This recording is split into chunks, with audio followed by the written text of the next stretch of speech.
moment dans la précarité. Ils ont regagné le pays à travers le poste frontalier de Kitagoma après avoir été obligés soit de rejoindre le camp affûté par les autorités ougandaises, soit de rentrer en RDC. C'est avec le risque de tomber sur des rebelles du M23 qui occupent le poste frontalier de Bunagana.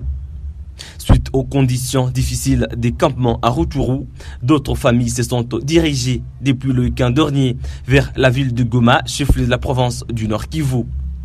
Cantonnés dans des écoles, terrains et d'autres dans des familles d'accueil, des milliers de déplacés auxquels se sont ajoutés ceux venus de l'Ouganda traversent une crise humanitaire dans le territoire de Rutshuru et Nyiragongo. Pendant ces temps, d'autres Congolais réfugiés en Ouganda ne sont pas encore retournés, craignant pour leur sécurité. Les attentes sont énormes des FARDC qui doivent libérer les localités occupées par le rebelle du M23. Les forces vives demandent à l'armée loyaliste de lancer des offensives pour contraindre l'ennemi à quitter le territoire congolais plutôt que de rester sur ses positions et riposter aux attaques de l'ennemi. Des acteurs des droits humains dans la région déplorent des violations graves sur des civils dans les entités contrôlées par le M23 depuis maintenant près de 3 mois. Nos sources évoquent également l'installation d'une administration rebelle à Bunagana. Des populations sont en ces moments privées de l'école.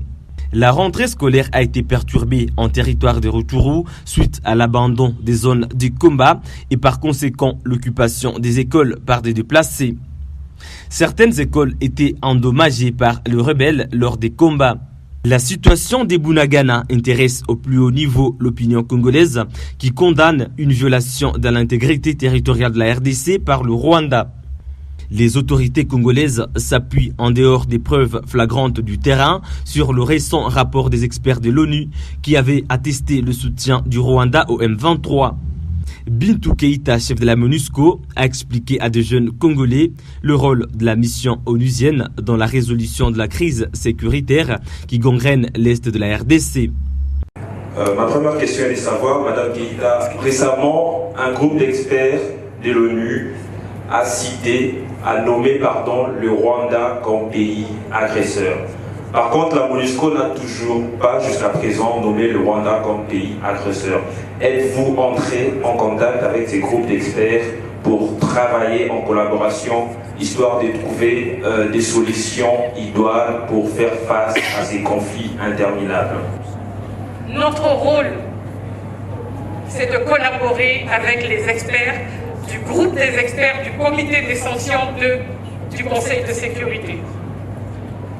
C'est de leur donner toutes les informations. Comme j'ai expliqué, il y a des règles et des procédures de comment nous travaillons comme une mission qui rapporte à un mandat qui est donné par le Conseil de sécurité. Et là, très clairement, est-ce que certains d'entre vous ont lu ce fameux rapport du groupe des experts? Qui l'a lu? Personne d'entre vous ne l'a lu? Vous l'avez lu? Vous l'avez pas lu? Alors comment vous pouvez en parler si vous ne l'avez pas lu? Je vous invite à aller le prendre et à le regarder et vous allez voir.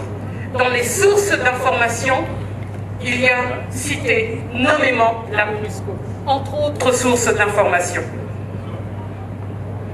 Donc ça vous montre tout de suite que je suis bien congruent avec ce que je vous ai dit. Nous devons collaborer, nous sommes mandatés pour collaborer avec le groupe des experts, de leur fournir les informations et c'est eux qui font leur rapport sur la base d'autres sources d'informations et présentent leur rapport au comité des sanctions et ensuite c'est discuté au Conseil de sécurité.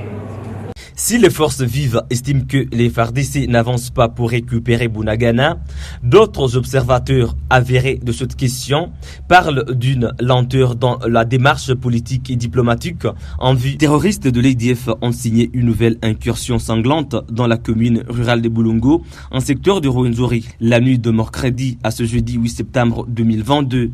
Les bilans provisoires fait état de 5 civils sauvagement tués et 4 enfants enlevés. Selon les premières informations nous parvenues, c'est autour des 22 heures locales que des terroristes ont pris d'assaut la cellule Beroya dans le quartier Kitakoli, situé dans la partie ouest de la commune rurale de Bulongo, dans le territoire de Beni, au Nord Kivu. Ici, ajoute notre source, 2 civils ont été tués.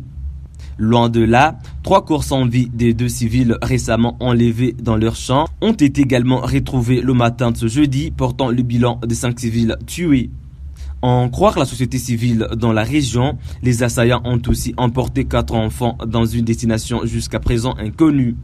Cependant, d'autres sources parlent d'une circulation timide des engins roulant sur l'axe Beni-Kasindi. La situation sécuritaire reste préoccupante dans plusieurs entités du territoire de Béni, en dépit de l'instauration de l'état de siège et du déroulement des opérations conjointes FARDC-UPDF.